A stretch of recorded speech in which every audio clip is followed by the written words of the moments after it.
السلام علیکم، حنیف سلیمان آپ سے مخاطب ہے۔ آج کے پیغام میں 99 کے قانون کے بارے میں بتاتا ہوں کہ کیا ہے۔ اس کی وضاحت ایک تمثیلی کہانی پیش کر کے کر رہا ہوں۔ پیغام کے آخر میں اس قانون کی اہمیت کا اندازہ آپ سب سننے والے دوستوں کو ہو جائے گا، لیکن اس سے پہلے میری آپ سب سے درخواست ہے کہ اگر آپ نے ابھی تک چینل سبسکرائب نہیں کیا ہے تو براہ مہربانی سبسکرائب کر کے میرے ساتھ تعاون کریں، شکریہ۔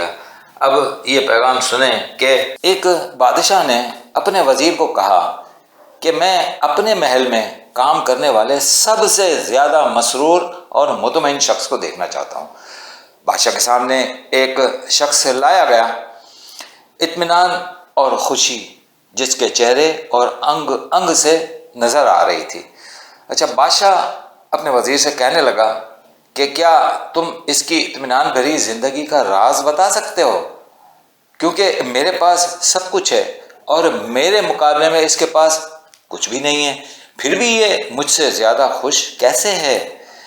وزیر کہنے لگا، حضور، یہ سب 99 کے قانون سے لا علم اور دور رہنے کا نتیجہ ہے۔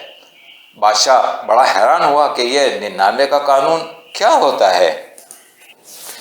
وزیر کہنے لگا، حضور، میں اس شخص پر اس قانون کا اطلاق کر کے آپ کو اس کی ایک جھلک دکھاتا ہوں۔ اچھا، وزیر نے ایک شاہی تھیلی میں شاہی مہر والی 100 طلائی اشرفیاں رکھ کر اس کے اوپر بادشاہ کی مہر جو ہے نا وہ لگا دی کہ جس پر لکھا تھا 100 شاہی سونے کے سکے، اور وہ تھیلی اس شخص کو بطور انعام دے دی گئی جو خوش اور خرم شخص کے طور پر بادشاہ کے سامنے پیش کیا گیا تھا۔ بادشاہ نے بڑی حیرانی سے یہ سارا ماجرا دیکھ کر جب وزیر سے یہ پوچھا تو وزیر نے مسکرا کر کہا کہ بادشاہ سلامت، اس کا راز کل آپ کے سامنے عیاں ہو جائے گا۔ اچھا، وہ شخص 100 سونے کے سکے جو ہے نا ان کی تھیلی لے کر خوشی خوشی گھر چلا گیا۔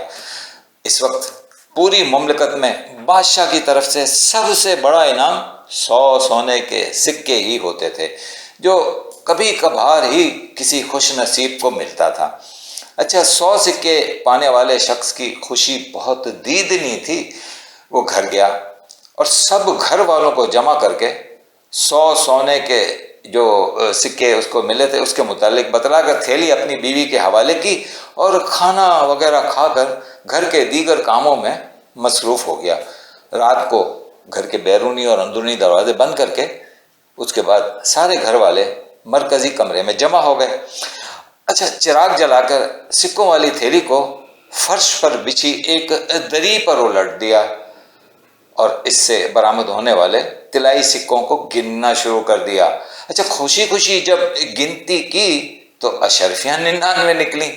اس شخص نے بڑی بےتابی سے تھیلی کو اچھی طرح کھنگالا اور پھر تھیلی کے سامنے 100 سکوں والی مہر کو غور سے دیکھا، 2-3 بار ٹھہر ٹھہر کر گنا، اور اس کے بعد وہ شخص اپنی بیوی کو کہنے لگا، ذرا تم گنتی تو کرو۔ اس کی بیوی نے جب گنا تو وہی 99 اشرفیاں تھیں۔ اس کے بعد باری باری اس کے بچوں نے بھی گنتی کی اور ہر بار سکے 99 ہی نکلے، پورے 100 نہ ہو سکے۔ ہر گنتی کے بعد اس شخص کی بے چینی اور غصہ اور اس طرح بڑھتا گیا، سارا گھر چھان مارا مگر ایک اشرفی کا سراغ نہیں مل سکا۔ اس کی ساری خوشی غارت ہو گئی۔ 100 اشرفیوں کا مطلب مملکت کا خاص الخاص ہونا تھا، اور ایک اشرفی کم ہونے کا مطلب وہ وہی پہلے جیسا عام معمولی آدمی ہی رہے گا۔ اس کے دماغ میں ایک ہی سوچ تھی کہ لوگ جب سنیں گے کہ 100 کے بجائے 99 سکے تھے تو وہ کیا کہیں گے۔